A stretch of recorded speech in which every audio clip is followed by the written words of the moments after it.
ইসলাম এবং ধর্মনিরপেক্ষ মতবাদ একসঙ্গে, এই দুই আদর্শ কোনোদিন চলা সম্ভব নয়। এখন কেউ প্রশ্ন করতে পারেন যে হুজুর, তাহলে যে আওয়ামী লীগের লোকজন গত 54 বছর ধরে যে তারা চালাইলো একসাথে, ইসলামও চালাইছে আবার ধর্মনিরপেক্ষ মতবাদের রাজনীতিও তারা করছে, তাহলে আপনি বলতেছেন পারে না, ওরা তো পারছে।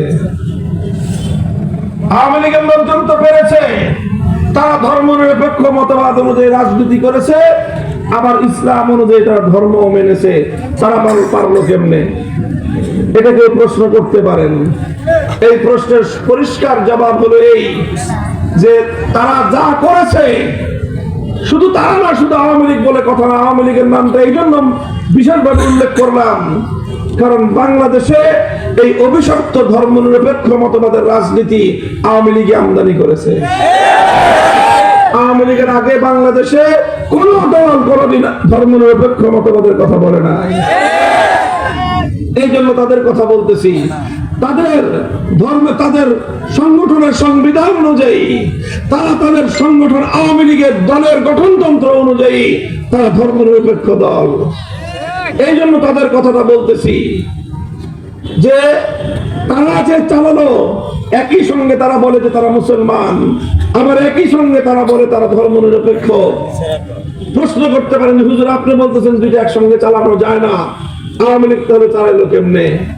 ভাই, তারা যে চালিয়েছে, তাদের এই চালানোর মধ্যে দুইটার যে কোনো একটা হয়েছে। কি হয়েছে?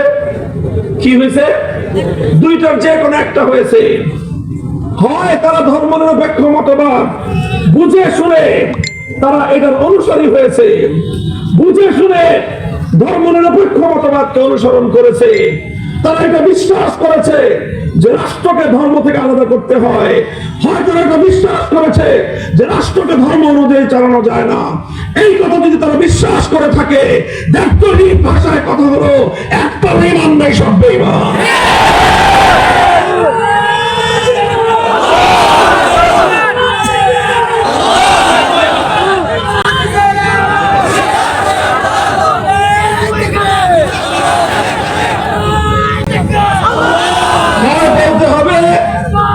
বুঝে শুনে যদি ধর্মনিরপেক্ষ মতবাদ অনুসরণ করে থাকে, ঈমান নাই।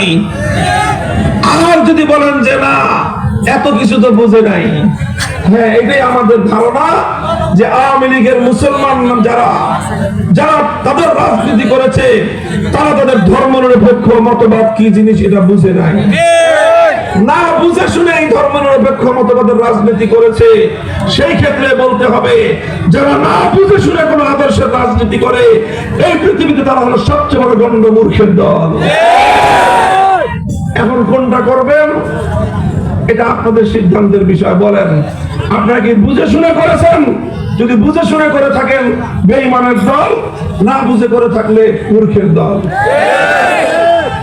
মুহতারাম হাজিরিন, এই কথাটা আজ এজন্য বলছি যে ইসলাম অনুযায়ী, ইসলাম ধর্মের আলোকে, আল্লাহর কোরআনের আলোকে মুসলিম সমাজের মধ্যে কোনদিন ধর্মনিরপেক্ষ মতবাদ চলতে পারে না। ধর্মনিরপেক্ষ মতবাদ চলতে পারে না। ঐতিহাসিক কারণেও, ইতিহাসের ধারাবাহিকতায়, ঐতিহাসিক কারণেও বাংলাদেশের 90% মুসলমানদের দেশে ধর্মনিরপেক্ষ মতবাদের রাজনীতি চলতে পারে না। বলবেন কোন ইতিহাসের দৃষ্টিতে?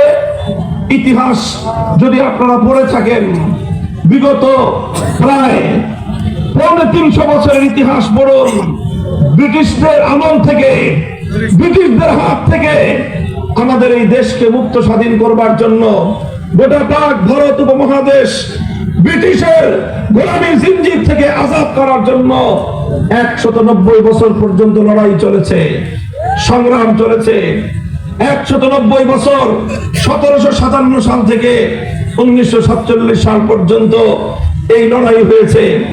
যখন 1947 সালে এই লড়াই, জিহাদ, সংগ্রাম, আন্দোলনের মুখে ব্রিটিশরা যখন পালিয়ে গেল, তখন এই দেশটা কিভাবে পরিচালিত হবে সেই প্রশ্ন আসলো। সেই প্রশ্ন আসার পর হিন্দুরা বলল যে দেশটা চলবে ধর্মনিরপেক্ষ মতবাদ অনুযায়ী, অধিকাংশ মুসলমানরা বলল যে আমরা বালাকোটে রক্ত দিয়েছি, সৈয়দ আহমদ শহীদ রক্ত দিয়েছেন ধর্মনিরপেক্ষ রাষ্ট্রের জন্য নয়। সামিলির রণাঙ্গনে মুসলমান মুজাহিদরা রক্ত দিয়েছে ধর্মনিরপেক্ষ রাষ্ট্রের জন্য নয়। শহীদ তিতুমীর বাসার কিল্লা করে জীবন দিয়েছেন ধর্মনিরপেক্ষ মতবাদের জন্য নয়। হাজী শরীয়তুল্লাহরা লড়াই করেছে ধর্মনিরপেক্ষ মতবাদের জন্য নয়। এই জন্য অধিকাংশ মুসলমানরা বলল আমরা ধর্মনিরপেক্ষ রাষ্ট্র চাই না, আমরা এমন একটা রাষ্ট্র চাই যে রাষ্ট্রে আইন চলবে আল্লাহর, সংবিধান হবে আল কোরআনের, আমরা ইসলামী হুকুমত চাই।